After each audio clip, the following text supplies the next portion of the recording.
Tal?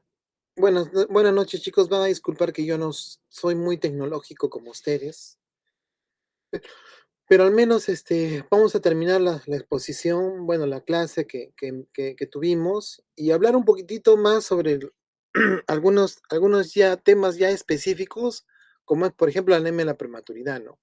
En realidad, un bebito, cuando nace, su órgano hematopoyético es el hígado, ¿no? Es el hígado. Este, Normalmente la hematopoiesis comienza hacia la cuarta semana en la pared posterior del saco vitelino y luego se traslada al trofoblasto y de ahí a unas regiones cerca a los mesonéfros y después ya es el hígado. Entonces el hígado es el órgano hematopoyético cuando estamos dentro de nuestras mamás hasta cuando nacemos. Ni bien nacemos, toma la posta la médula ósea, ¿no? La siguiente.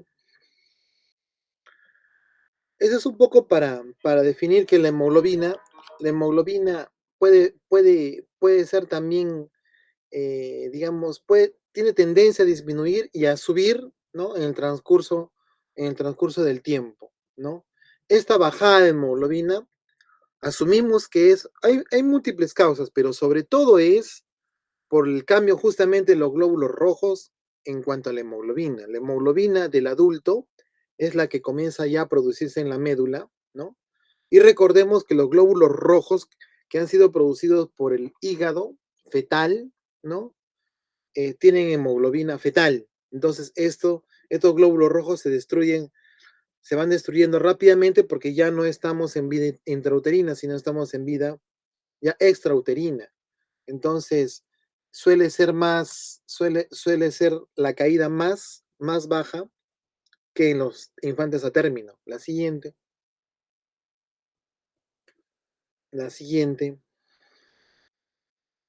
En general, la eritropoyesis empieza con la fabricación de eritropoyetina, que en el caso del bebito también se suele producir en buena cantidad en el hígado, a diferencia de los niños más grandecitos o del adulto, en lo cual se produce, como sabemos, a nivel del riñón, ¿no? La siguiente.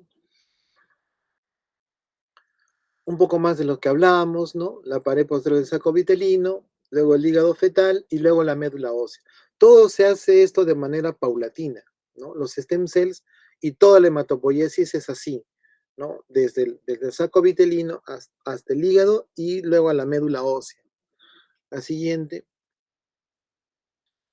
Lo mismo para graficar en los tiempos, ¿no? En el cual el hígado es el órgano hematopoyético principal.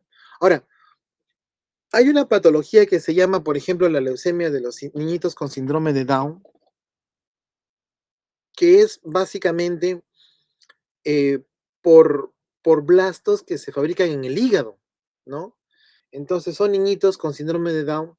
Esto es relativamente frecuente, no es tan infrecuente, en lo cual los niñitos pueden tener una leucocitosis, a veces hay trombocitopenia, a veces hay trombocitosis, pero todo esto se debe a un desarreglo, ¿no? Que hay de los megacarioblastos, porque son leucemias megacarioblásticas, M7 le llamamos.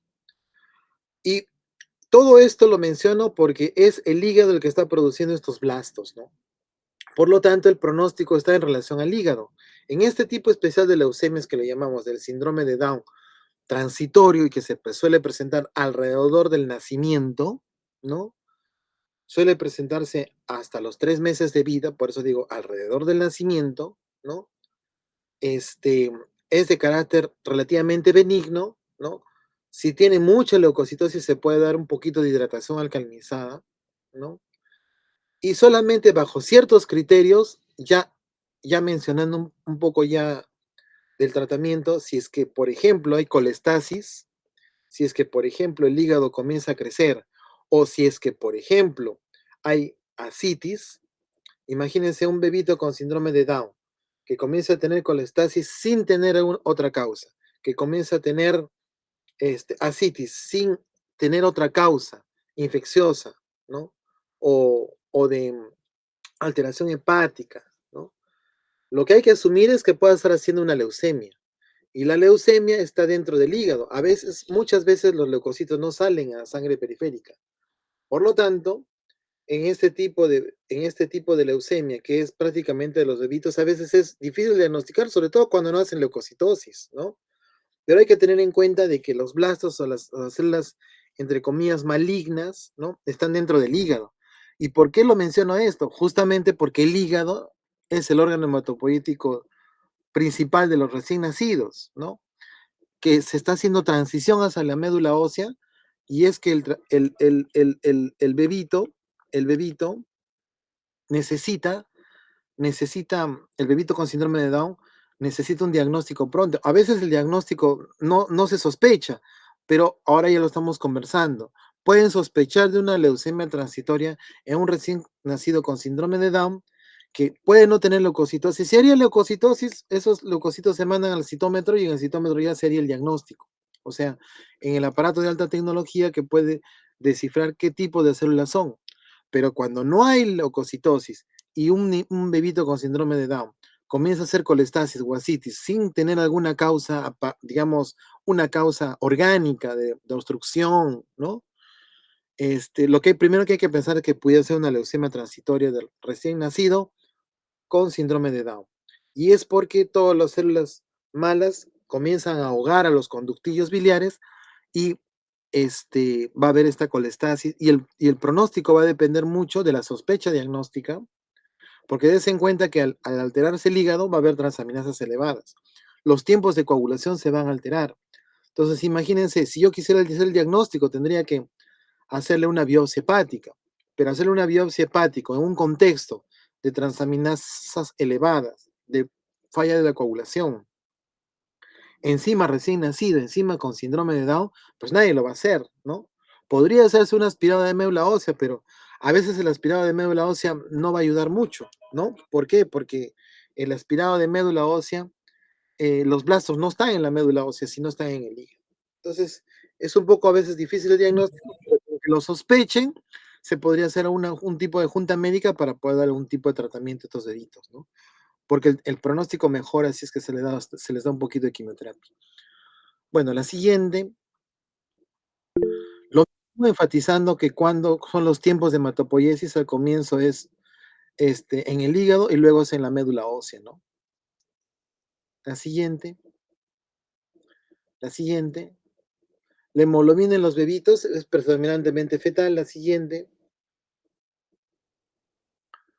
la hemoglobina fetal es sobre todo en los recién nacidos a término y en los recién nacidos pretérmino sobre todo es el 95%, ¿no? Y como vimos, estos glóbulos rojos que tienen hemoglobina fetal están adaptados al bebito dentro del útero materno y cumple todas sus funciones fisiológicas de llevar oxígeno, ¿no? Y todo lo que conocemos. Y no olvidar lo que conversábamos, que ante un paciente recién nacido que esté con alguna patología pulmonar, ya sea membrana hialina, ya sea neumonía, o alguna patología cardíaca, ya sea ductus, en este caso del prematuro, o alguna cardiopatía congénita, ¿no? Que esté poniendo, digamos, en riesgo su salud, nosotros tenemos que seguir tratando la causa de todo el problema, o sea, la neumopatía o la cardiopatía que en algún momento puede hacer que haya anemia. Esta anemia, obviamente, nuestro cerebro solamente va a ser corregirle con transfusión, pero no hay que olvidar que esta transfusión va a ser de glóbulos rojos de un donante adulto, que tiene obviamente hemoglobina del adulto, y la hemoglobina del adulto no es eficiente en un recién nacido en el sentido estricto de llevar oxígeno. La siguiente, las funciones de la hemoglobina, básicamente transportar el oxígeno. La siguiente, transporta oxígeno y recoge el CO2, ¿no? Eso es lo que hace la hemoglobina estando dentro del eritrocito. Esa es su función básica. La siguiente, ¿no? Entonces, el, el cómo lo transporta, en realidad no es tan sencillo. La siguiente.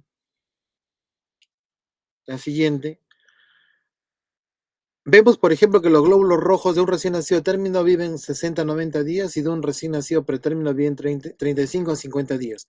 A diferencia de los glóbulos rojos del adulto que viven 120 días, ¿no? Entonces ya vemos, primero, que los recién nacidos A término o pretérmino ya su cantidad de días de vida de los glóbulos rojos son menos, y ya sabemos por qué es, porque son glóbulos rojos venidos de un hígado fetal, ¿no? La siguiente. En general tienen enzimas glicolíticas, ¿no? Los glóbulos rojos son células anucleadas. Toda su energía depende de toda la fase de la glicólisis que se da, que está a nivel del citoplasma, sobre todo, ¿no? La siguiente, la siguiente. Entonces, respecto a los eritrocitos fetales versus los neonatales, va a haber un incremento en la producción de ATP y un incremento de la glutatión reductasa. Recordemos que la glutatión reductasa es el producto de la vía de las pentosas fosfatos, si recordamos, ¿no? La vía de las pentosas fosfatos tiene básicamente tres objetivos. Ahí empieza la síntesis de ácidos nucleicos, empieza la síntesis de ácidos grasos y mantiene la glutatión reducida, ¿no?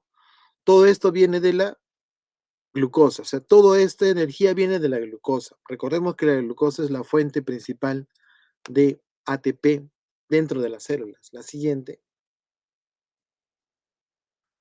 Entonces, en la anemia del prematuro, básicamente va a ser una anemia tipo normocítico, normocrómico. La médula ósea no está fabricando bien los glóbulos rojos porque recién su trabajo va a empezar con la primera oxigenación del bebito, y ahí empieza a fabricarse todos los glóbulos rojos, los glóbulos blancos y las plaquetas dentro de la médula ósea con la primera respiración, ¿no? El oxígeno es quien desencadena que se, que se, que se sintetice a nivel molecular RNA mensajero para distintos factores de crecimiento y de transcripción para que pueda empezar el metabolismo de las stem cells a nivel de la médula ósea, ¿no? La siguiente.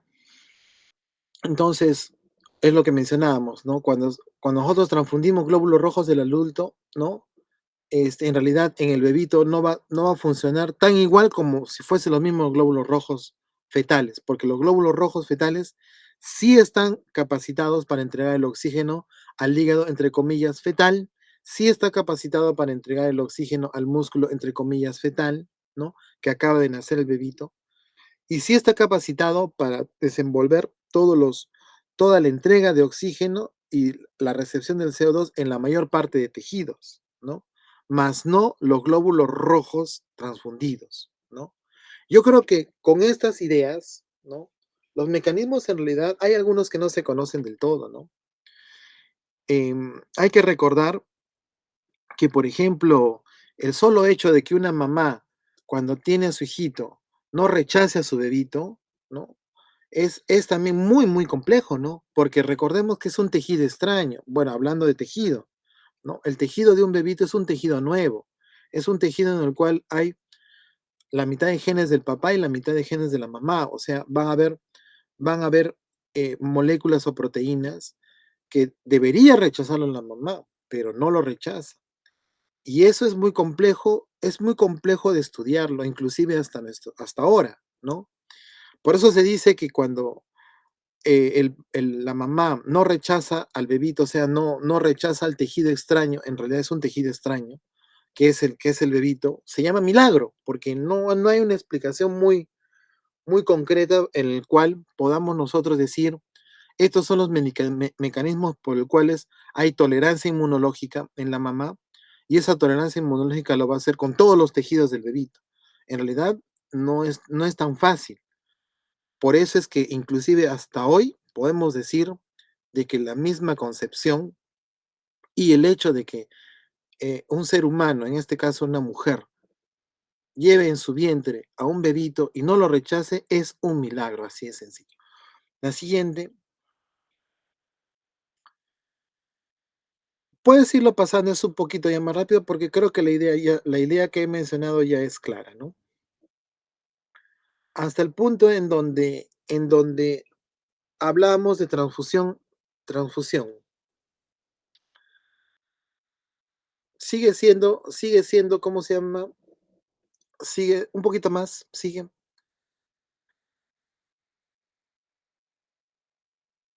no olvidar, hasta ahí nomás, no olvidar, ajá, hasta ahí nomás, no olvidar que la principal causa de anemia en los bebitos sigue siendo el pinzamiento del cordón, ¿no? Que si no ocurre a tiempo, puede haber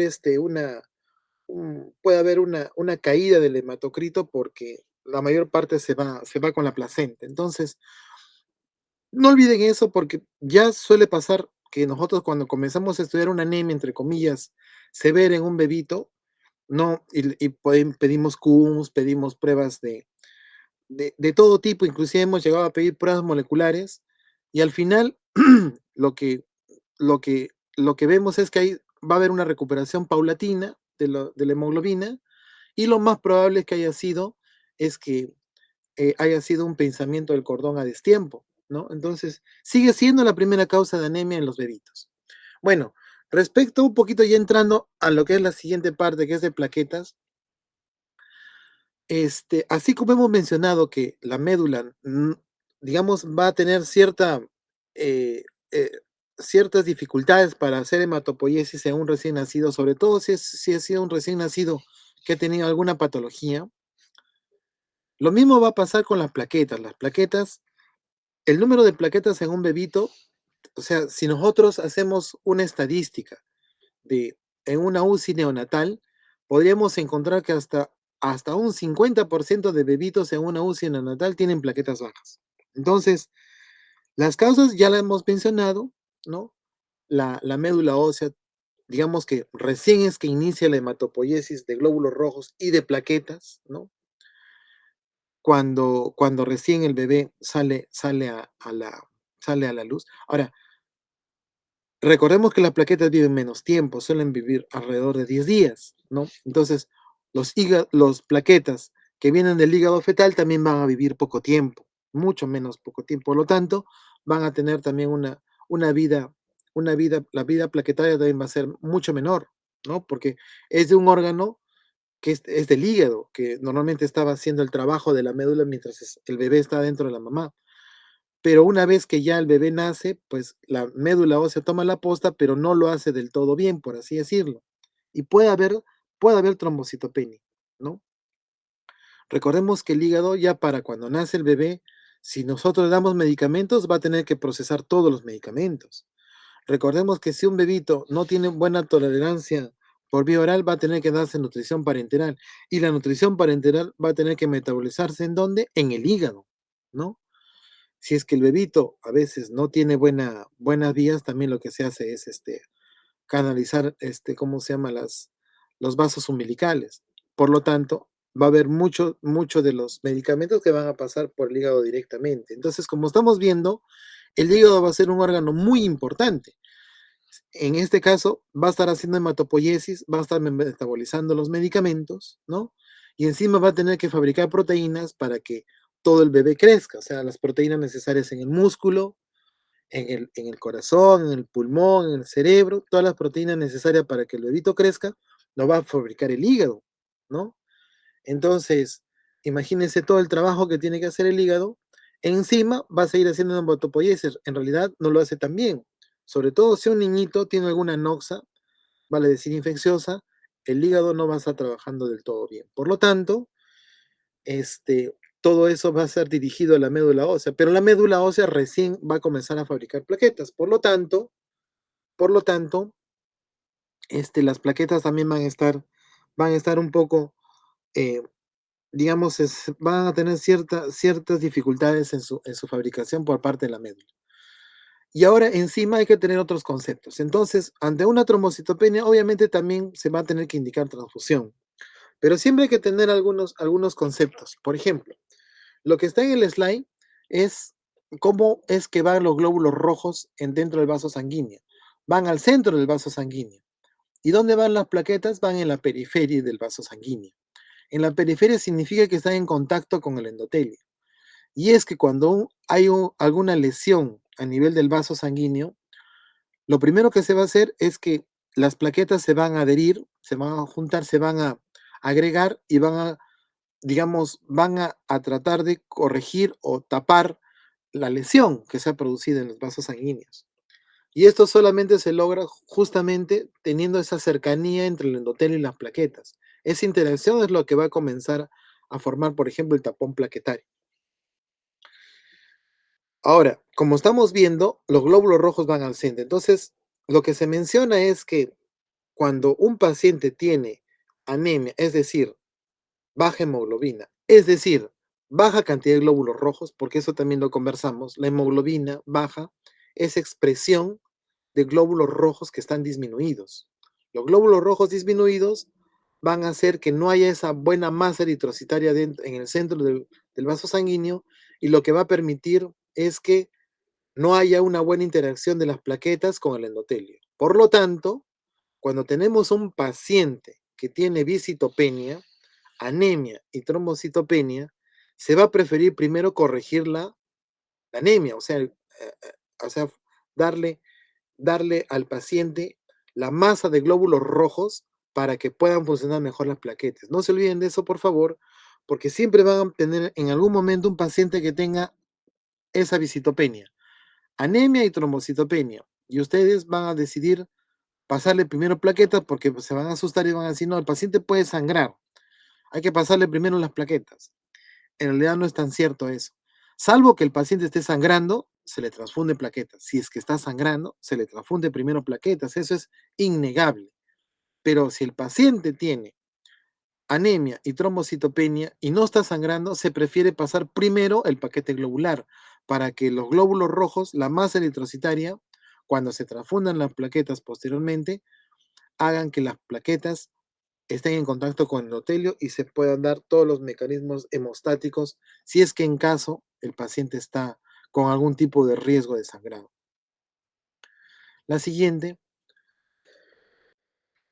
lo que mencionamos en un de cuidados intensivos, la trombocitopenia, tiene ciertas incidencias, la siguiente, las cuales son las que vemos, ¿no? La siguiente, el 76, se está presente en el 73% de recién nacidos con extremadamente bajo peso, está presente en el 60% de pacientes de 800 a 900 gramos y prácticamente está presente en el 85% de pacientes con 800 gramos. Ahora la pregunta es, ¿todos sangran? No todos sangran. Se ha visto en estos mismos estudios que para que un paciente sangre no depende necesariamente de las plaquetas. Bueno, es obvio que va a tener que ver las plaquetas, pero se ha visto de que, digamos, de 10 pacientes que tienen trombocitopenia severa, vale decir menos de 50.000 plaquetas, esa es otra cosa importante, un paréntesis. Los valores de trombocitopenia leve, moderada y severo no cambian por edad, no tienen ningún cambio por grupos etarios. O sea, siempre va a ser, ya sea un recién nacido prematuro o extremadamente bajo peso, o ya sea un paciente pediátrico, o ya sea un paciente adulto, ya sea un paciente de más de 60 años, en todos ellos el valor de las plaquetas siempre va a ser, si es menos de 50.000, trombocitopenia severa, entre 50.000 y 100.000, trombocitopenia moderada, y más de 100.000 a 150.000, trombocitopenia leve. Esto es válido para cualquier grupo etario. En cambio, con la hemoglobina no. Veíamos que para la hemoglobina hay valores que van cambiando mientras va creciendo el niñito. Pero para las plaquetas no. Va a ser trombocitopenia leve de 100.000 a 150.000, moderado de 50.000 a 100.000 y severo menos de 50.000 a cualquier grupo, a cualquier edad. Obviamente esto ha tenido ciertas, digamos, controversias, ¿no? Por ejemplo, en ese artículo en ese artículo que menciono, ¿no? Del Neven Review, pues se pone un poco énfasis en el hecho de que para fines académicos y fines de, digamos, de manejo de incidencias y prevalencias, se tiene en cuenta los valores de trombocitopenia leve, moderada y severa. Pero la clínica en realidad va a depender siempre de las comorbilidades que tenga. Entonces, y a eso sí hay que mencionarlo. Entonces, así como en una anemia severa, cuando nosotros decíamos la transfusión, vamos a tener que pensar en la patología de fondo. Acá es más o menos parecido. Digamos que nosotros cuando veamos que hay trombocitopenia severa, lo primero que se nos va a venir a la mente es sangrado. Pero el sangrado no va a depender en sí tanto del número de plaquetas. O sea, el riesgo de sangrado obviamente va a ser menos de 50.000 plaquetas, el riesgo, pero el sangrado en sí lo va a determinar al igual que la anemia, la patología de fondo. Es decir, si es un paciente que no oxigena bien, por ejemplo, membrana hialina, esa oxigenación disminuida va a hacer que el endotelio, que es uno de los órganos más grandes del cuerpo humano, va a hacer de que no funcione bien, y al no funcionar bien va a haber sangrado. Si hay un paciente con cardiopatía congénita, ya sea cianótica o acianótica, si es acianótica, lo que va a hacer es congestión a nivel, por ejemplo, a nivel hepático, ¿no? Si es acianótica, pero al ser acianótica, ¿no? Y al comprometer el hígado, ¿no? Por, por, ya sea por CIA, CIB o ductus, y va a haber insuficiencia cardíaca, ¿no? Por CIA, CIB o ductus, que son las cardiopatías congénitas acianóticas, va a sufrir el hígado. Y el hígado, al sufrir, va a fabricar pocos factores de coagulación dependientes del hígado, el 2, 7, 9 y 10, ¿correcto? Por lo tanto, el sangrado en este caso va a ser, aunque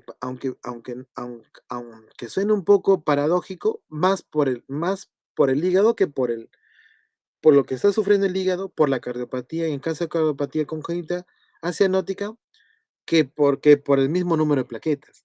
Y también recordemos que el hígado lo que le da es buenas proteínas a la médula, pero si el hígado está funcionando mal, no va a tener buenas proteínas la médula, por lo tanto, las plaquetas van a ser disfuncionales. Y al ver plaquetas, así tengan un buen número de plaquetas, puede sangrar porque el hígado está enfermo. O sea, el hígado enfermo en realidad puede producir sangrado por dos factores. Uno, porque la coagulación, los factores dependientes del hígado, que son el 2, 7 y 9 y 10, no van a estar presentes adecuadamente, por lo tanto va a haber una coagulopatía por hepatopatía. Y en el caso de las cardiopatías congénitas cianóticas, como su mismo nombre lo dice, hay cianosis porque hay hipoxia.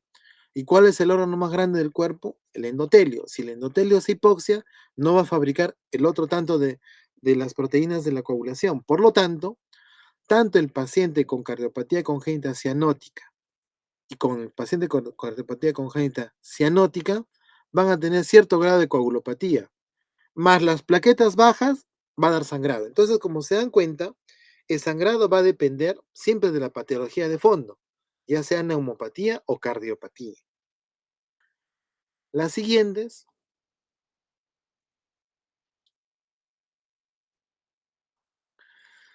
continuamos las siguientes, un poco lo que mencionábamos, ¿no? La anterior a esta, cuando nos enfrentemos a un paciente que es bebito o sea es neonato, ya sea prematurito o ya sea término, si tiene patología, ¿no? Pulmonar o cardíaca, tenemos que estar abocados a solucionar eso. Que nuestra cabeza va a estar siempre transfusión, de acuerdo, la transfusión va a estar solucionando los problemas, digamos, hematológicos, pero vamos a tener que compensar la parte neumológica y la parte cardiológica para que el bebito o no sangre o tenga buena oxigenación. Esa sería la conclusión. Con esto creo que acabaríamos un poquitito de lo que era la anemia, que no culminamos la anterior vez. Y ahora vamos a hablar un poquito de las plaquetas, de las trombocitopenias. Cárgate, por favor, la de plaquetas. Espero que no se estén aburriendo, pero bueno. Respecto a las trombocitopenias, la siguiente, un bebito purpúrico, ¿no?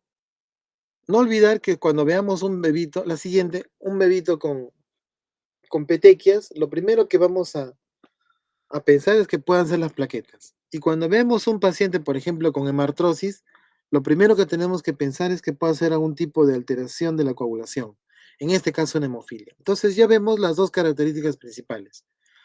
Las trombocitopenias suelen dar petequias, pero los trastornos de la coagulación suelen dar, por ejemplo, hablar de hemofilia, suelen producir sangrados a nivel articular, por ejemplo, las hemartrosis, ¿no? Paciente de 8 mesecitos que viene por emergencia con hemoglobina en 11, leucocitos normales y plaquetas en 30.000.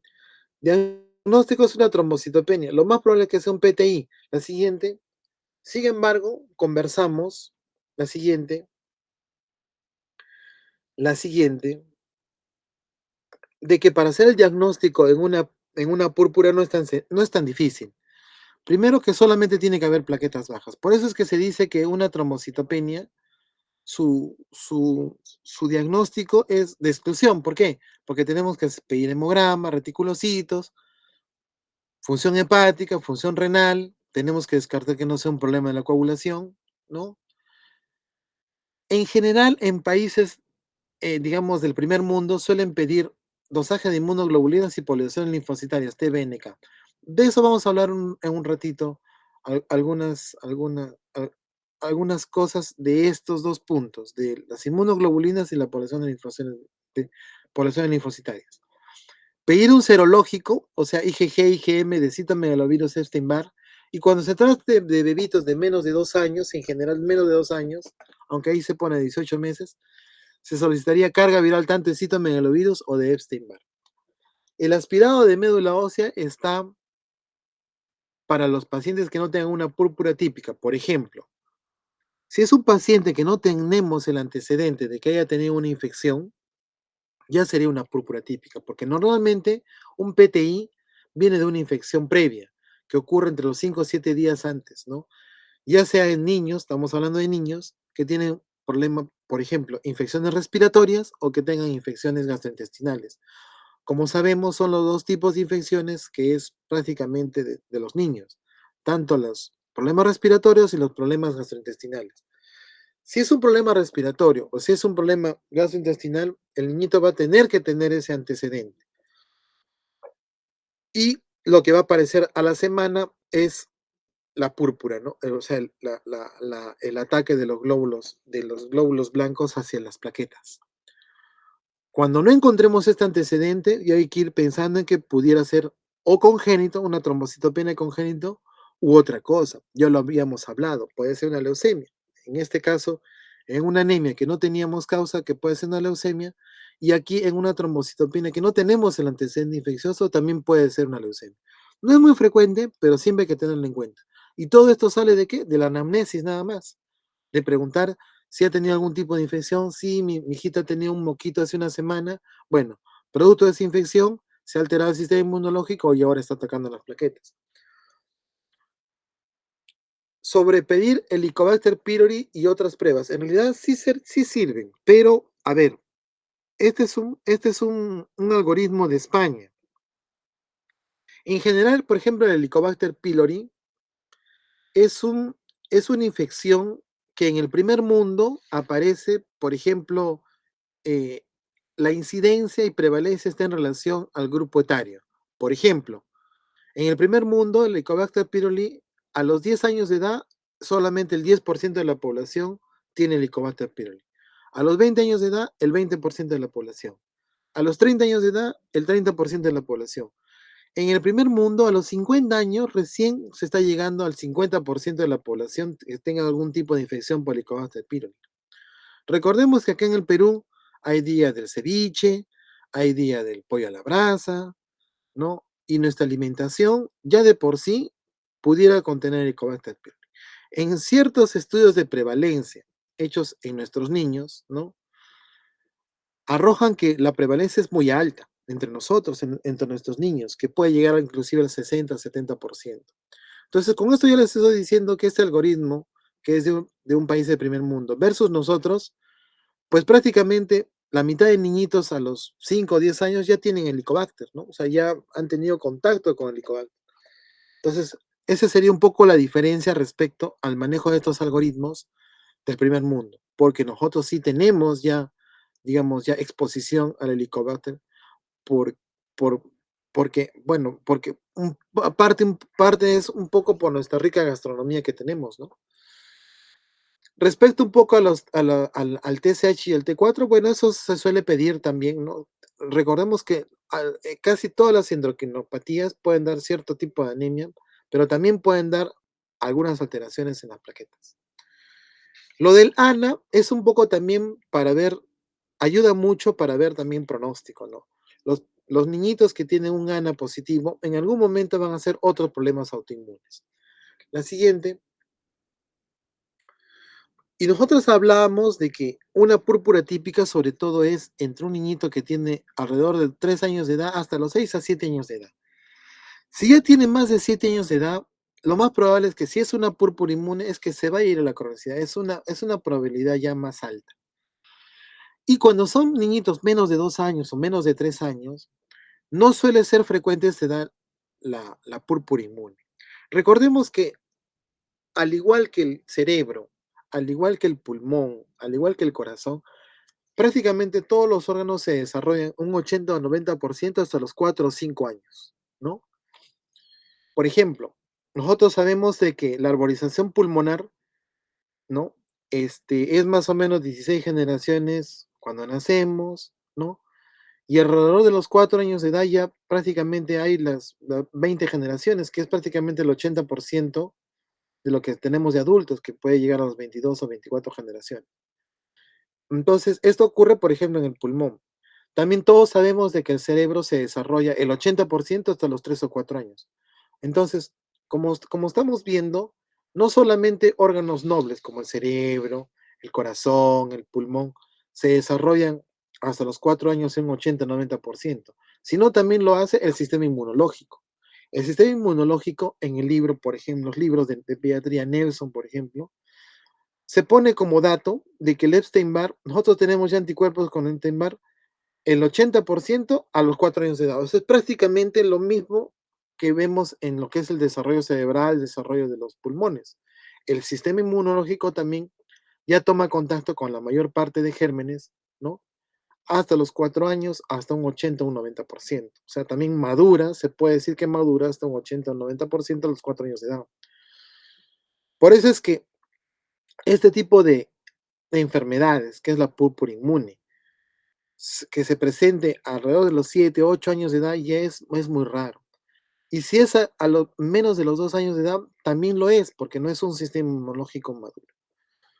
O sea, no voy a decir que no hay, pero siempre si es menos de 2 años hay que ir pensando que pudiera ser una trombocitopenia en un contexto de inmunodeficiencia. Y si es un paciente que tiene más de 8 años de edad, vamos a pensar que es una púrpura inmune, que lo más probable, por la edad que está debutando, es que vaya a tender a ser crónico, ¿no? Porque ya el sistema inmunológico ya maduró y si hay alguna alteración, esa alteración la va a tener bastante tiempo, ¿no? En este caso del slide ponemos de que, por ejemplo, en bebitos después del periodo neonatal, la trombocitopenia es sobre todo en este caso por el citomegalovirus. Menciono el citomegalovirus porque tiene tratamiento, porque el Epstein-Barr, ¿no? Que es el otro germen que puede producir trombocitopenia, no tiene tratamiento. Entonces, frente al Epstein-Barr en realidad no hay nada que hacer, ¿no? Si es una alteración producida por el Epstein-Barr, pues solamente es tratamiento de sostén, porque el Epstein-Barr no tiene tratamiento. En cambio, el citomegalovirus sí, y es el ganciclovir. La siguiente. Entonces, cuando nosotros tengamos un bebito con trombocitopenia y le detectemos una carga viral positiva para citomegalovirus, asumiremos que es una trombocitopenia por citomegalovirus. Esto es importante porque si nosotros decimos que es un PTI, daríamos corticoide. Pero si nosotros decimos que es una trombocitopenia por citomegalovirus, no damos corticoide. Lo que damos es el tratamiento para el citomegalovirus, es decir, el ganciclovir. Y ayuda también bastante darle inmunoglobulina. Ese es un aspecto importante porque ya tenemos a mano entonces que de todos los niñitos que cuando veamos con trombocitopenia, solo trombocitopenia, si tienen entre 3 años de edad y 8 años de edad, lo más probable es que sea una púrpura inmune, un PTI, y lo más probable es que de 10 niñitos, 9 esto lo tengan una vez en la vida, y hay uno que va a ir a la cronicidad.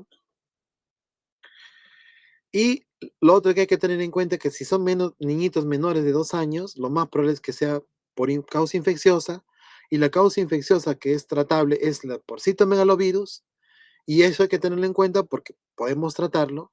Y lo otro que hay que tener en cuenta es que si es una trombocitopenia en más de 8 años, lo más probable es que se va a ir a la cronicidad, pero eso ya va a ser más en el campo de nosotros, de los hematólogos. Y ya por lo menos ya precisamos los grupos etarios y qué es lo que debemos hacer. La siguiente, entonces, ya hablamos un poquito del diagnóstico. Para hablar de inmunoglobulinas, en general, el dosaje de inmunoglobulinas va a ayudar para descartar justamente lo que estábamos mencionando, algún tipo de inmunodeficiencia, ¿no? Las inmunodeficiencias pueden debutar con trombocitopenia, entre comillas que se parezca mucho a un PTI, ¿no? Puede tener un antecedente infeccioso, ¿no? Las plaquetas, solo las plaquetas estar bajas, ¿no? Pero cuando les hacemos, por ejemplo, el dosaje de inmunoglobulinas, podemos dar cuenta que pudiera ser, por ejemplo, algún tipo de inmunodeficiencia. Eso también vale para las poblaciones linfocitarias, ¿no? Pero las poblaciones linfocitarias de dosaje de inmunoglobulinas que va a ayudar para hacer diagnóstico de algún tipo de inmunodeficiencia, en nosotros nos ayuda, sobre todo, también para marcar el pronóstico. Cuando nosotros tenemos una elevación de los linfocitos TCD8, lo más probable es que se vaya a la cronicidad. La siguiente, lo que mencionábamos, ¿no? De las púrpuras inmunes típicas y atípicas, lo más frecuente es de 1 a 10 años, ¿no? Y tiene que haber, ¿cómo se llama? Una infección previa, en 1 o 2 semanas previas. La siguiente, esto es un poco para hablar de la fisiopatología, lo vamos a hacer un poquito rapidito. Como sabemos, los macrófagos fagocitan a las plaquetas y al fagocitar a las plaquetas lo van a presentar al linfocito T. Y el linfocito T va a decidir respuesta. Ya sabemos cuáles son los tipos de respuesta: TH1, TH2, TH3.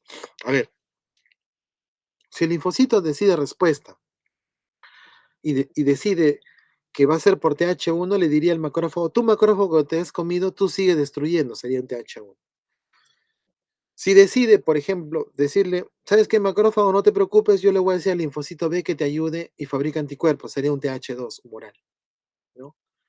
Si ambos fallan, por ejemplo, en el caso de una tuberculosis, solo como ejemplo, sabemos que la tuberculosis puede sobrevivir dentro del macrófago. Entonces, así le mande un TH1, no va a poder destruirlo porque resiste la acidez de los lisosomas y no va a poder ser destruido.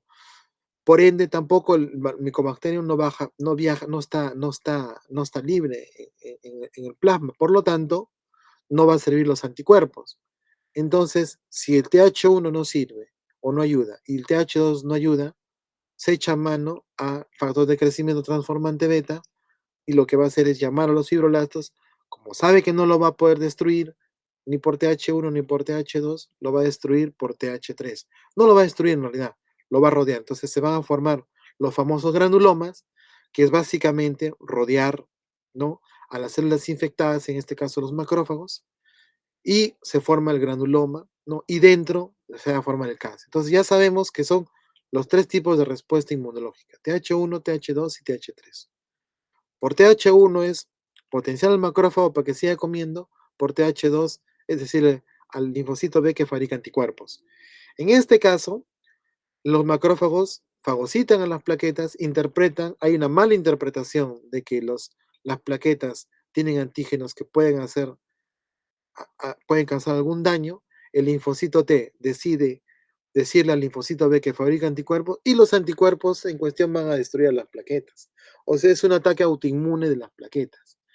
Y como ustedes lo ven ahí, el tipo de anticuerpos son de tipo antiglicoproteína 2B3A, antiglicoproteína 1B9. Entonces, esos son los anticuerpos antiplaquetarios de los linfocitos B contra las plaquetas. Lo menciono porque cuando hay trombocitopenia neonatal, volviendo a los bebitos, la primera causa de trombocitopenia neonatal es de tipo aloinmune. O sea, no son estos anticuerpos, sino son los anticuerpos anti-HP1A, que son antígenos que están en las plaquetas y se llaman HP porque vienen de Human Platelet, ¿no? Son distintos. Entonces, cuando hablamos de trombocitopenia neonatal, que es de tipo autoinmune, son anticuerpos anti-HPA1. Y cuando hablamos de púrpura inmune, PTI, son autoanticuerpos y son anticuerpos antiglicoproteína 2B3A o 1B9. La siguiente, el mejor director de orquesta. La siguiente, La siguiente, la anterior, la siguiente, la anterior. ¿Se notó, no? O sea, hay un error de interpretación del linfocito, ¿no? Respecto a lo que lo presenta el macrófago, ¿no? Y este error se va a traducir en que algo está mal y lo va a destruir. Por lo tanto, el linfocito T va a decidir fabricar anticuerpos contra las plaquetas. El por qué ocurre esto no está muy claro, pero así ocurre. La siguiente.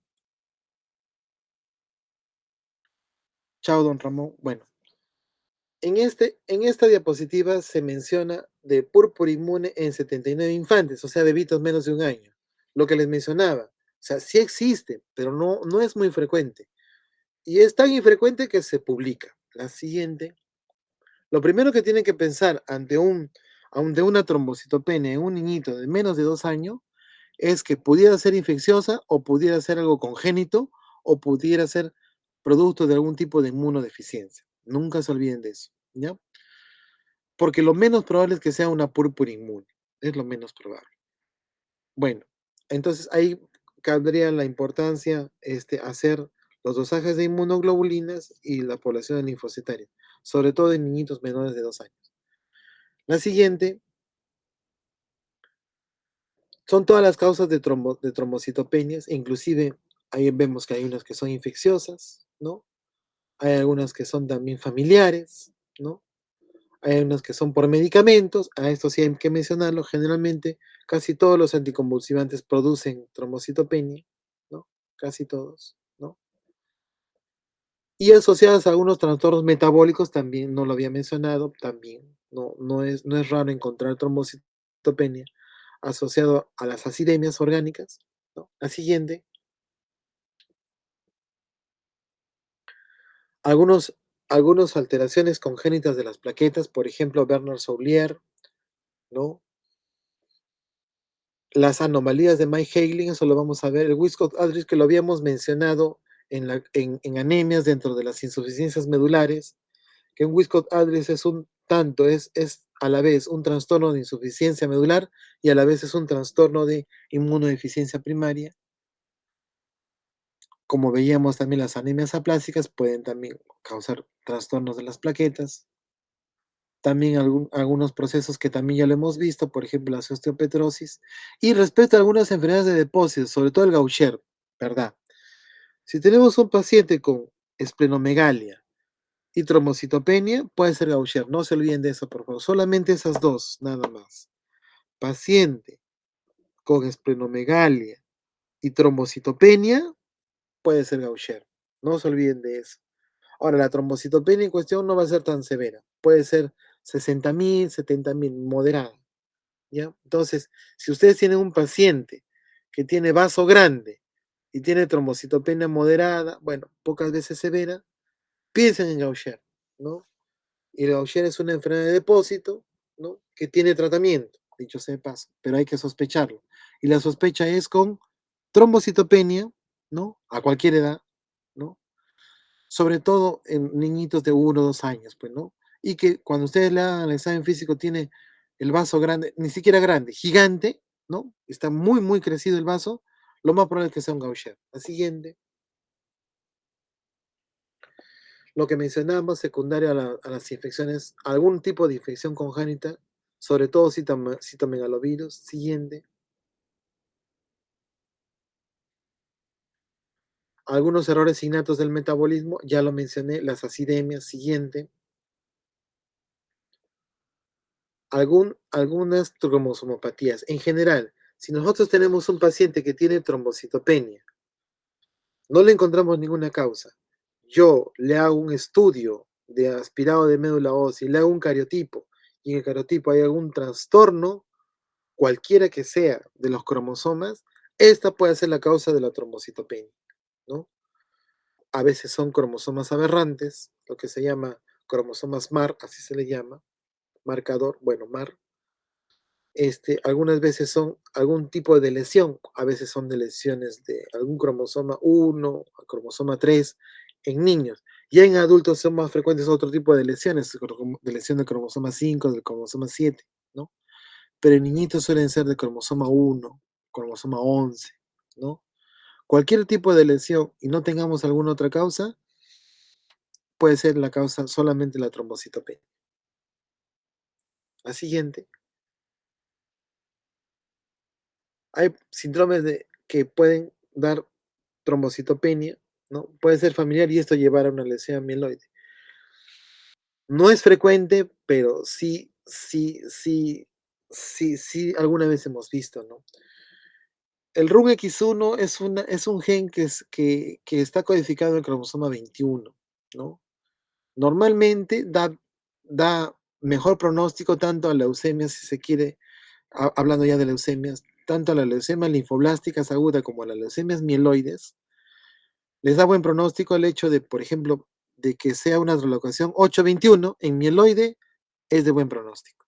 Y si es una translocación 1221 en linfoide, es de buen pronóstico. En general, el cromosoma 21, ¿no? Recordando que es el cromosoma que está en demás en los síndromes de Down, porque es trisomía 21. El cromosoma 21 es muy importante porque codifica muchos genes de transcripción de la hematopoiesis. La siguiente.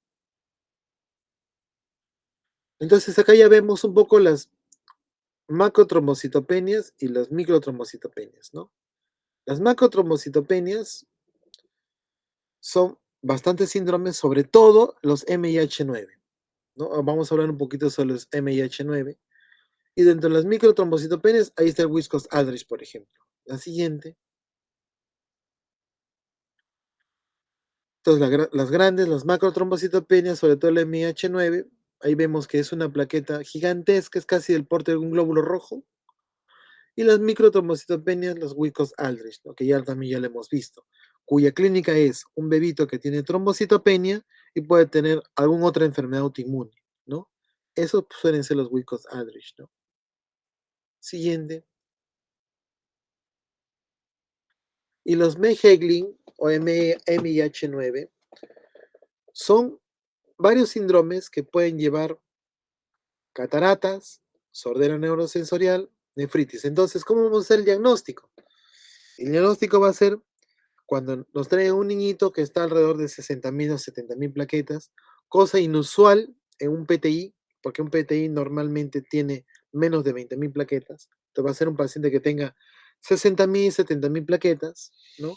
Y que al hacer nosotros la anamnesis nos va a decir que el papá o la mamá han tenido algún problema, por ejemplo, insuficiencia renal, que no se supo de por qué, pero llegó a insuficiencia renal, que el papá o la mamá o algún otro familiar cercano, abuelito, abuelita, materno, paterno, haya tenido sordera neurosensorial, si su tipo de sordera ha sido neurosensorial, ¿no?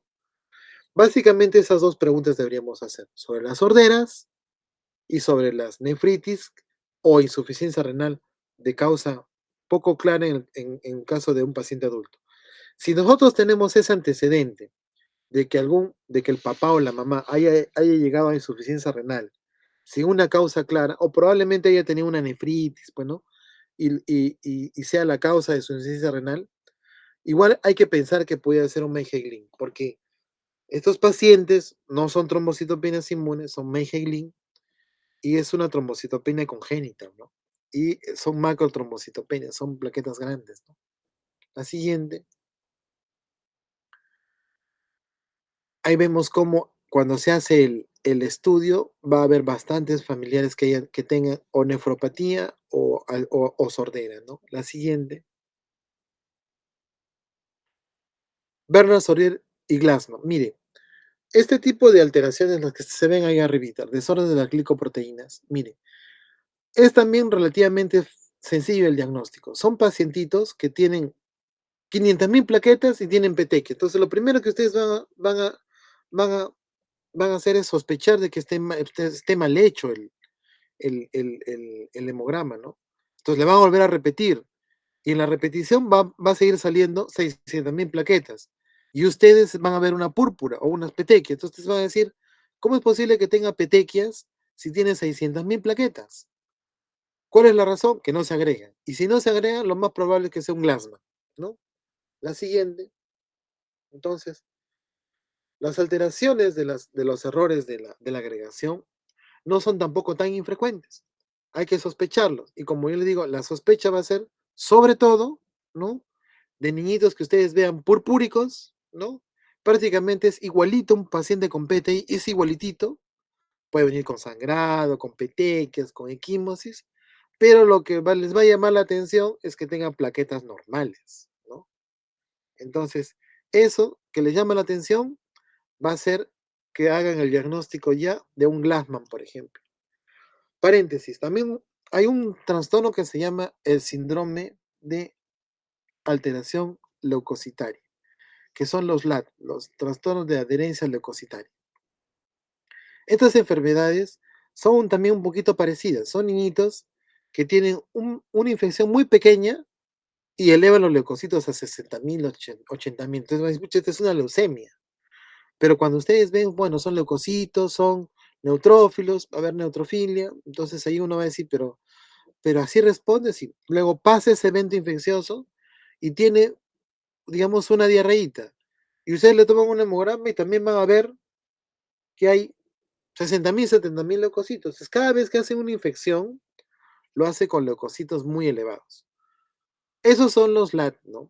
En el cual también los leucocitos tienen un trastorno en la migración de de los leucocitos. Y la sospecha está en que cada vez que hace infección lo hace ante pequeñas infecciones con leucocitosis muy marcada. La siguiente. Entonces ya saben que cuando vean a un chiquito porpúrico, le tomen su hemograma y se encuentren con la sorpresa de que las plaquetas están normales, lo más probable es que sea un Glassman, ¿no? La siguiente, o un trastorno de las, o un trastorno de las, de las glicoproteínas. El diagnóstico se hace con los test de agregación plaquetaria. Bueno, se va a hacer y se va a ver que no se va a agregar, pues, ¿no? La siguiente, cuando el paciente tenga plaquetas bajas, lo más probable es que se trate de Wiskott-Aldrich, ¿no? La siguiente, los trastornos de la coagulación, ya lo mencionaba, ¿no? Son dos principalmente, las hemofilias y la enfermedad de von Willebrand. En la hemofilia, lo principal que van a encontrar un TPTA prolongado.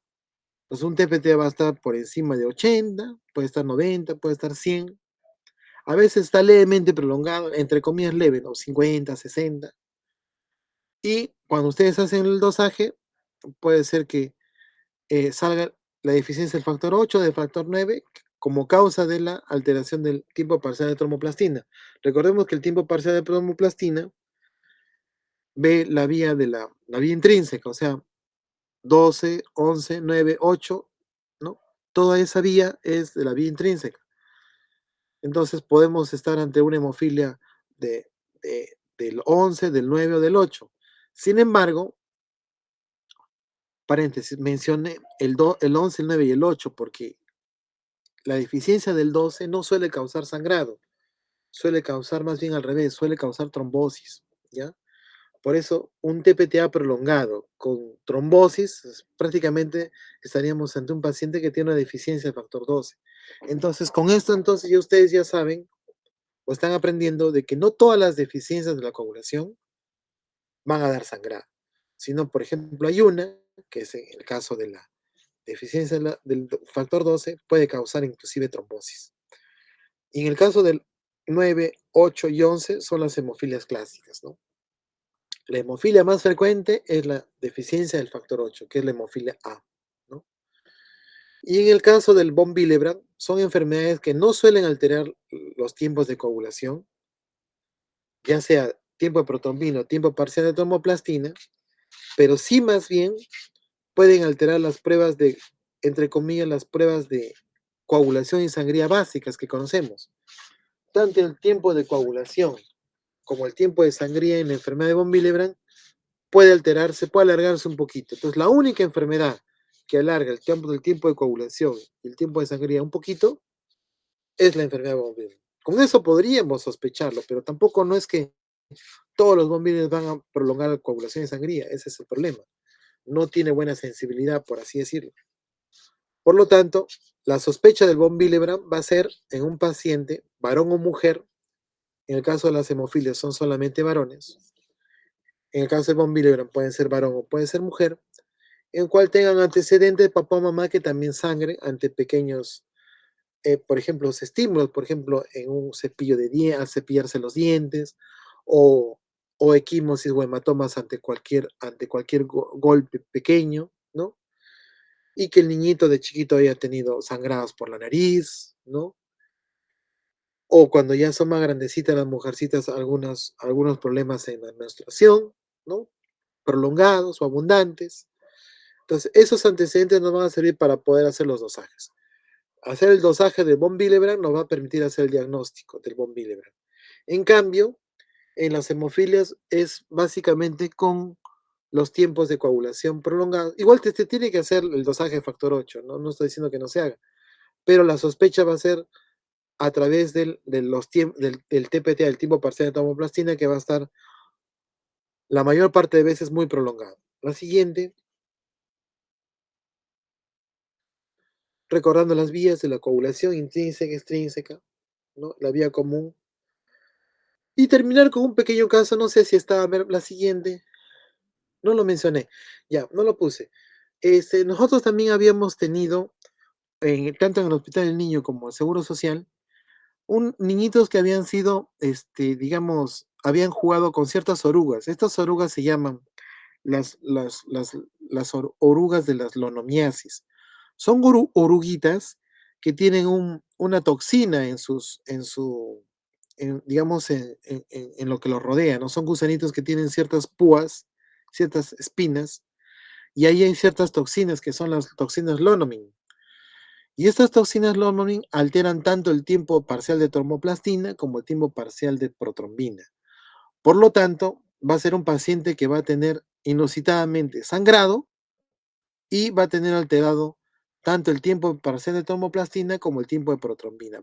Por lo tanto, cuando estemos ante un niño que viene de ceja de selva, con sangrado, digo sangrado, no púrpura ni hemartrosis como son las hemofilias, sangrado de mucosas, de encías, ¿no? Este, básicamente sangrado y sangrados en venipuntura, o sea, le tomaron un hemograma y con la vena del brazo, de la manito sangrando. Nunca se olviden que puede ser una intoxicación, ¿no? O una exposición a estas orugas, ¿no? Porque no es tan infrecuente, ya lo hemos visto, ¿no? Los niñitos juegan porque les llama mucho la atención estas orugas, porque son muy llamativas, tienen colores, ¿no? Pero el problema es que cuando las tocan ahí es donde se envenenan. Se envenenan con las toxinas del Lonomin, que lo que hace es alterar tanto la vía de la intrínseca como la vía extrínseca. Entonces, cuando ustedes le tomen los perfiles de coagulación, van a encontrar un TPTA en 100, un TP en 100. Entonces les van a decir, ¿cómo es posible si es un paciente que pueda tener tanto el TPTA prolongado en 100 y el TP prolongado en 100? La única posibilidad diagnóstica, como estamos conversando, es que sea porque el niñito ya estaba jugando con estas orugas. Es importante el diagnóstico temprano porque se tiene que conseguir el antídoto y estos chiquitos van bien con el antídoto. Y para terminar, la siguiente, por favor, porque creo que ya están bien cansados. Y ya para terminar, la última, por favor, de las de leucemias me parece que era, ¿no?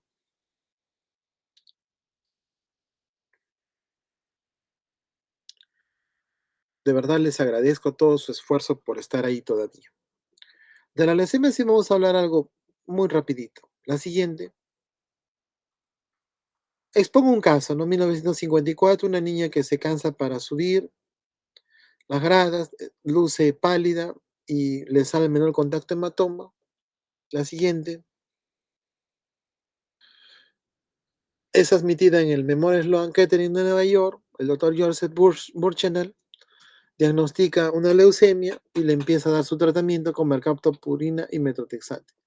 Así empieza un poquito la historia. En 1954, después de la Segunda Guerra Mundial. La siguiente, pero esto tiene varios héroes que los vamos a ir viendo. Signos y síntomas, signos. La siguiente, puede haber un síndrome anémico como lo hemos visto ya. Puede haber solamente plaquetas bajas como ya lo hemos conversado, ¿no? Y como lo que está mal son los leucocitos, va a haber fiebre, ¿no? Porque no son leucocitos que nos vayan a defender, a pesar de que puedan estar en 100.000, 200.000, porque así pueden debutar las leucemias, o también pueden debutar con pancitopenia, ¿no? Con leucocitos en 1.000, en 2.000, ¿no? En ese caso se tendría que hacer un aspirado. La mayor parte de veces los leucocitos están bien, bien elevados, ¿no? Es lo que en los libros antiguos le llamaban las leucemias aleucémicas, ¿no? Pero bueno, va a haber fiebre, va a haber dolor, porque las células malignas se están reproduciendo dentro de los huesitos, que como sabemos es la fábrica de la sangre. Y los ganglios son los ganglios linfáticos, valga la redundancia, es donde transcurren los linfocitos, ¿no? Que van a estar también crecidos, ¿no? Órganos hematopoyéticos van a ser tomados por las células malignas, el hígado y el vaso, y van a estar crecidos también. Pero eso ya es un contexto ya de niños más grandecitos o de una enfermedad un poco más avanzada. La siguiente, en el laboratorio vamos a ver, aparte de la anemia, trombocitopenia o leucocitosis o leucopenia, podemos ver la deshidrogenasa láctica elevada, ¿no? El ácido úrico elevado, potasio elevado, fósforo elevado. Un poco en son de broma comenzamos a hablar de, ¿no? De la vía de la glicólisis. Recordarán, mencionábamos que prácticamente dentro de la célula todos son añadir fósforo o quitar fósforo, ¿no? Por lo tanto, el anión más importante intracelular es el fósforo, que cuando una célula se rompe, va a liberar potasio, que es el catión que está en más cantidad dentro de la célula, va a liberar el anión y el catión más abundante intracelular, que son el potasio y el fósforo, van a subir, por lo tanto, en sangre periférica. Y producto de la degradación de las proteínas va a subir también el ácido úrico. La siguiente, a todo esto se llama lisis tumoral, ¿no? Y en la lisis tumoral lo que se tiene que hacer es hidratación, buena hidratación, la suficiente como para mantener un flujo urinario más de 100 mililitros por hora, ¿no? Por metro cuadrado por hora, ¿no? Y vemos acá, por ejemplo, que son clones, ¿no? En realidad, la definición de una leucemia es una proliferación clonal, ¿no? De las células progenitoras hematopoyéticas de estirpe linfoide en este caso, ¿no? Y si fuese una leucemia mieloide aguda, sería una proliferación clonal de las células hematopoyéticas precursoras de estirpe mieloide, ¿no? Si quisiéramos definir linfoma, sería una proliferación clonal de células hematopoyéticas maduras de estirpe linfoide. Si quisiéramos definir cáncer de mama, sería una proliferación clonal del epitelio glandular mamario. Si quisiéramos definir un astrocitoma, sería una proliferación clonal del astrocito.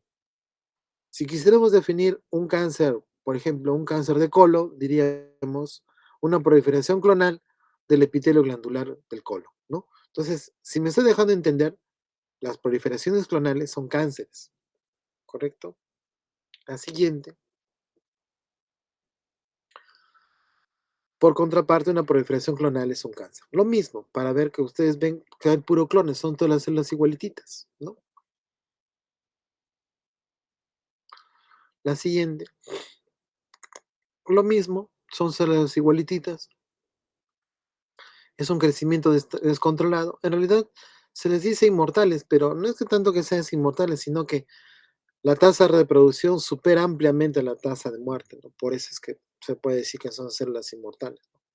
El único sustrato para esta proliferación de energía, el único sustrato de energía es la glucosa. La siguiente, y eso ya lo dijo el doctor, o lo estudió el doctor Otto Warburg hace más de 100 años. La siguiente,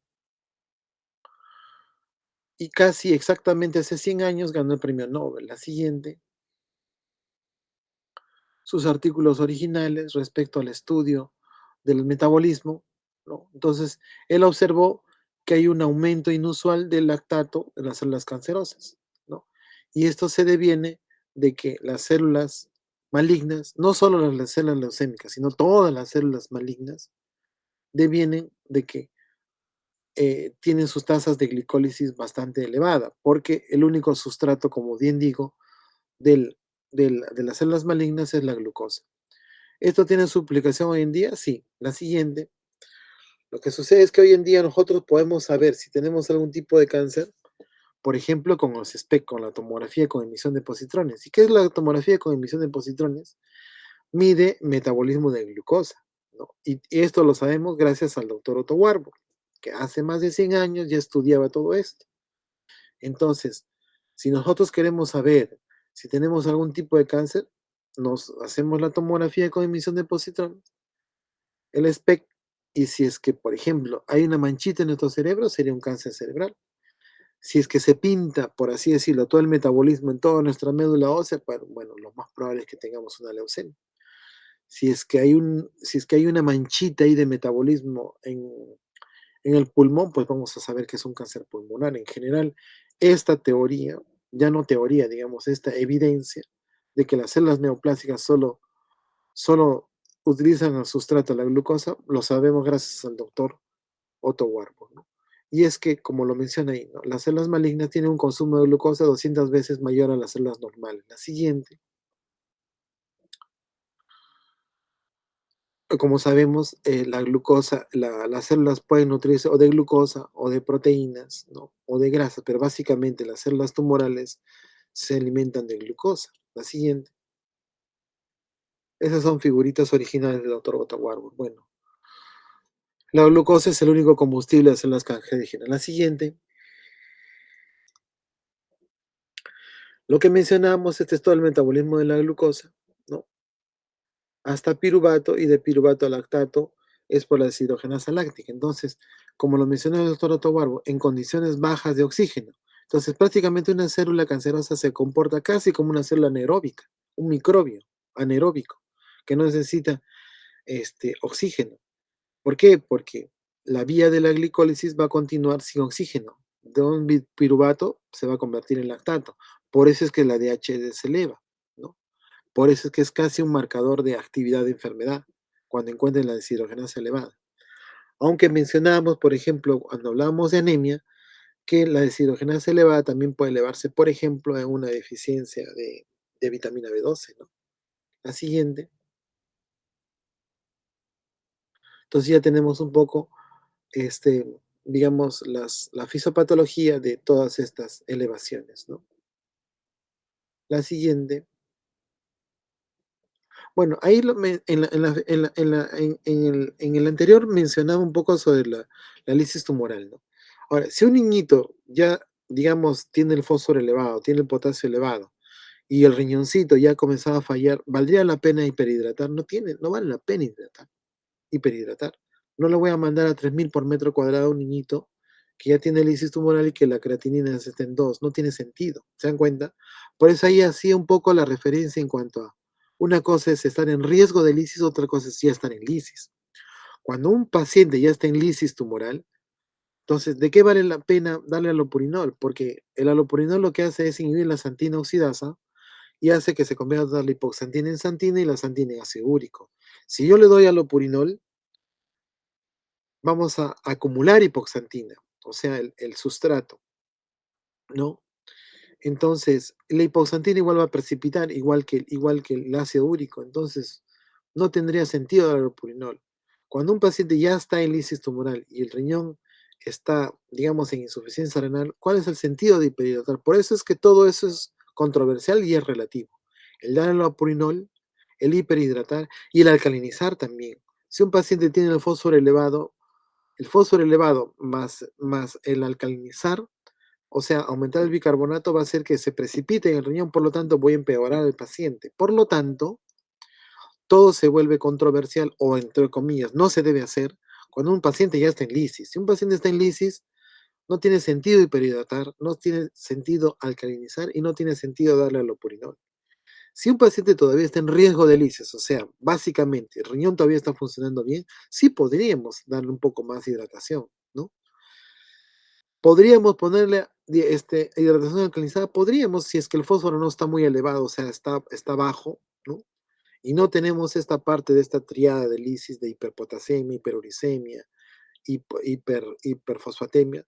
Si solamente tenemos, o sea, si tenemos diagnóstico de leucemia y no tenemos hiperpotasemia, o sea, no tenemos todavía o no está en riesgo de lisis, podríamos alcalinizar, sí se puede alcalinizar, pero igual siempre con cuidado, porque todos estos electrolitos se tienen que tomar diariamente, eso me olvidaba. Un paciente que tiene leucemia aguda se tiene que tomar o muestrear diariamente, porque en cualquier momento puede hacer lisis tumoral. Por lo tanto, la definición de lisis tumoral es un estado metabólico de hiperuricemia, hiperfosfatemia e hipercalemia devenido de una destrucción de las células malignas que se presenta de manera abrupta o inducida por quimioterapia, ¿no? O sea, es hiperuricemia, hipercalemia, hiperfosfatemia, ¿no? Que se produce por la destrucción de las células tumorales de una manera espontánea o inducida por quimioterapia, ¿ya? No se olviden de eso. Y ahora sí vamos a ir más rapidito, metrotexate, el doctor Sidney Farber, que es patólogo pediatra, ya tenía niñitos que tenían leucemia, ya se conocía que era la leucemia, la siguiente, y él comenzó a dar vitaminas en ese entonces. A un grupo de niños les daba vitamina B1, otros B2, otros B3, y luego se dio cuenta de los que les daba B9, o sea, ácido fólico, había así lo llamó él, un fenómeno de aceleración, ¿no? Tumoral. Entonces, esto ya lo observó en las necropsias y, y al observar esto en las necropsias, llamó al doctor Yelapragada Subaró para que frene al ácido fólico de alguna manera. Y el doctor Yelapragada Subaró, en tiempo récord, poniendo un carbono acá, un hidrógeno por allá, crea el metrotexate, ¿no? Y con esto ya tenemos uno de los principales medicamentos que se utilizan para tratar la leucemia. La siguiente. El metotrexate es un antagonista del ácido fólico, ¿no? Inhibe la dihidrofolato reductasa y la timilato sintetasa, enzimas necesarias para que el ácido fólico se convierta en ADN, por ejemplo. Entonces, inhibiendo el ácido fólico no va a convertirse en ADN, por lo tanto no va a haber mitosis. La siguiente, la mercaptopurina, la siguiente, lo descubrieron la doctora Gertrude Ellen y el doctor George Hitchkin, la siguiente. La doctora Gertrude Elion dedicó su vida al tratamiento del cáncer, puesto que su mamá murió de cáncer, y con digamos, con ese aliento, ¿no? Es que comenzó a trabajar en todo lo que son medicamentos, sobre todo para el cáncer. La siguiente, gracias a ella se descubrió también, aparte de la mercaptopurina, que es la satioprina, porque es el metabolito de la satioprina, el alupurina, lo que estábamos conversando, y aunque no lo crean también el trimetoprim, también lo descubrió ella con el doctor Chishkin, y el aciclovir, que todos conocemos, también lo descubrió ella. La siguiente, no, pues, la siguiente, la mercaptopurina actúa a nivel de las purinas, está arriba. Y con esto ya tenemos los dos medicamentos base que va a servir hasta ahora inclusive en el tratamiento de la leucemia. Estamos en 7 de julio de 1958, ya teníamos al mercaptopurina y el metrotexate. La siguiente, y el metrotexate, como la mercaptopurina, se comenzaron a utilizar tanto de manera continua o de manera intermitente. Entonces se daba mercaptopurina de base y el metrotexate de manera intermitente. Esto, aunque no lo crea, es nuestro tratamiento ahorita de mantenimiento de la leucemia linfolásticas agudas. O sea, esto quedó en el tiempo, ¿no? Esto viene desde el doctor Frey de 1958 hasta el día de hoy, 58, el día de hoy, son casi ya 70 años, ¿no? Que se viene dando este tratamiento. Obviamente no es solamente damos esto, sino damos otros medicamentos más. La siguiente, o sea, esto ha quedado en nuestra etapa de mantenimiento, ¿no? Mostaza nitrogenada, la siguiente. El doctor Stewart Francis Alexander, ¿no? Hace autopsias en personas que habían sido expuestas a la mostaza nitrogenada y lo que ve es que la médula ósea está prácticamente vacía, ¿no? No hay células mieloides, no hay células linfoides. La siguiente, entonces el doctor Goodman y el doctor Gilman, del libro Goodman y Gilman, toman este conocimiento de la mostaza nitrogenada, la siguiente, ¿no? Y en su tratado de farmacología, bases de la terapéutica, la siguiente, esa es la edición que yo estudié, la siguiente, toman entonces esa información y comienzan a modificar las mostazas nitrogenadas. La siguiente, eso es lo que pasaba cuando un paciente se exponía a las mostazas nitrogenadas, ¿no? Hacía sangrados, ¿no? Hacía fiebre porque le suprimían todos sus linfocitos, ¿no? La siguiente, se dieron cuenta que la mostaza nitrogenada afectaba la médula ósea, ¿no? Y este concepto lo utilizaron. La siguiente, y es que, por ejemplo, comenzaron a diseñar o a cambiar algunos carbonos y algunos hidrógenos de las mostazas nitrogenadas, y es así que descubrieron la siguiente,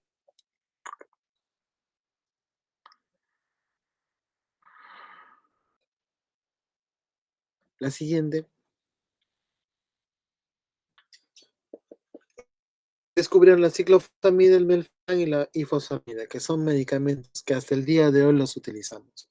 Entonces, todo este conocimiento del gas mostaza, que producía muerte, que se utilizó en la Primera Guerra Mundial y que se vio que en las personas que fueran expuestas a gas mostaza, se vio que su médula era completamente aniquilada, se comenzó a utilizar con, como concepto para diseñar medicamentos que vayan a la médula ósea y que destruyan a los linfocitos, destruyan a las celuloides, pero también permitan una protección de ellas. O sea, que maten todo lo que haya, destruyan todas las células que hay en la médula ósea, pero que después permita su recuperación. Y esos son estos ya medicamentos, entre comillas, más avanzados, diseñados por Nijima, que son la ciclofosfamida y fosfamida, que hasta ahora los utilizamos en los protocolos de leucemia, el melfalán y busulfán, que se utilizan en los protocolos de trasplante. La siguiente,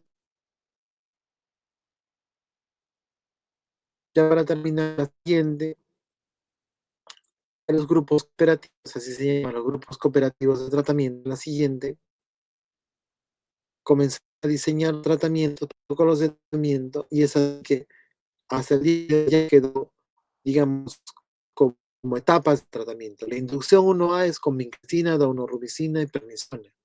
Entendiéndose que la prednisona, como nosotros sabemos, si un paciente, por ejemplo, tiene asma, le damos corticoides, ¿cierto? Porque es un antiinflamatorio. Ahí le damos el antiinflamatorio porque sabemos que el corticoide actúa inhibiendo la nuclear factor kappa beta, que es un factor de transcripción de interleuquinas inflamatorias, interleuquina 1, interleuquina 2, interleuquina 6, factor de cross tumoral alfa, interferón gamma.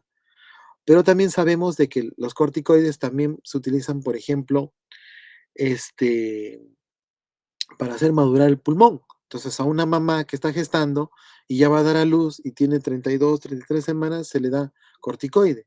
¿Para qué? Para que madure el pulmón. Entonces, es otro efecto del corticoide, que induzca el DNA, ¿no? De ciertos receptores para que pueda, entre comillas, no madurar el bebé, pero sí ya expresar ciertos receptores que va a necesitar ni bien nazca, ni bien nazca.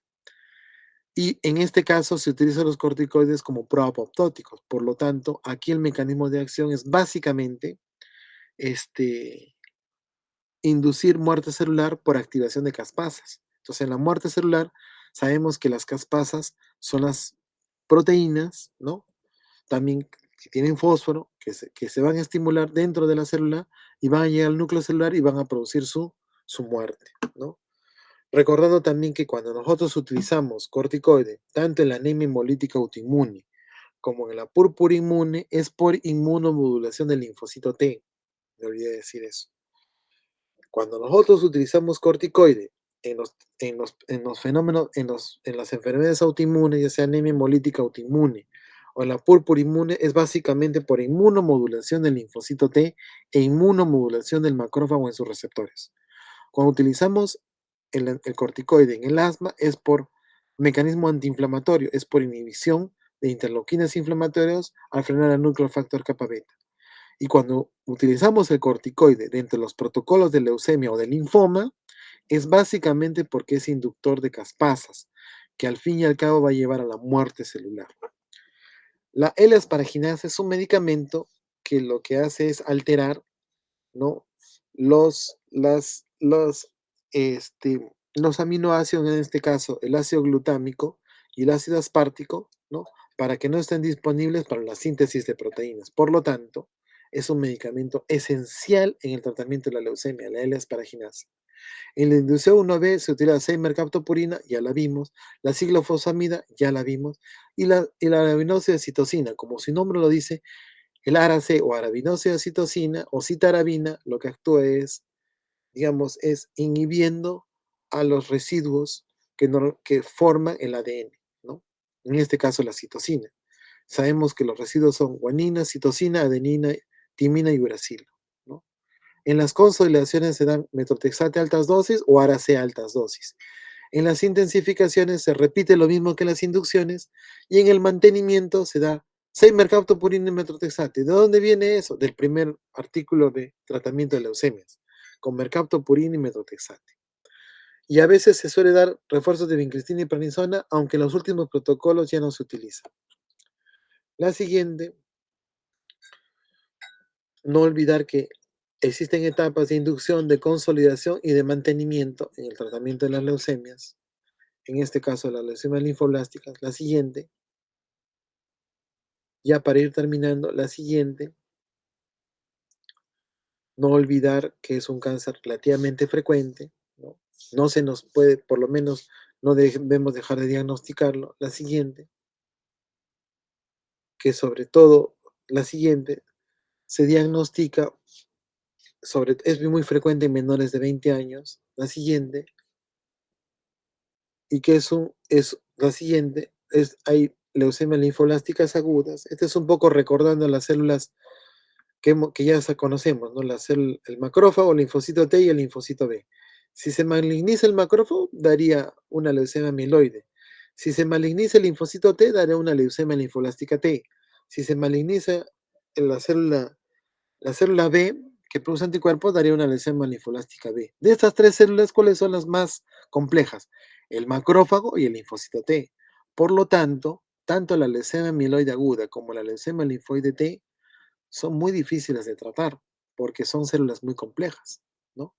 Y la célula linfoide B es relativamente más sencillo, no es una célula muy compleja, solo fabrica anticuerpos y estaríamos ante un, ante estas tres células que pueden malignizarse y que la que de mejor pronóstico tiene obviamente es la leucemia linfoblástica B. La siguiente, en las leucemias mieloides vemos de que es más frecuente ya en la adultez mayor. La siguiente, no es tanto en los niños. En las leucemias mieloides, como vemos, es más frecuente. Mientras va pasando la edad, hay más probabilidades de hacer leucemia mieloide. Por lo tanto, es poco frecuente la leucemia mieloide en niños. La siguiente, esto mismo sucede también con las leucemias T. Son muy difíciles de tratar, o sea, tienen en general poca sobrevida. La siguiente.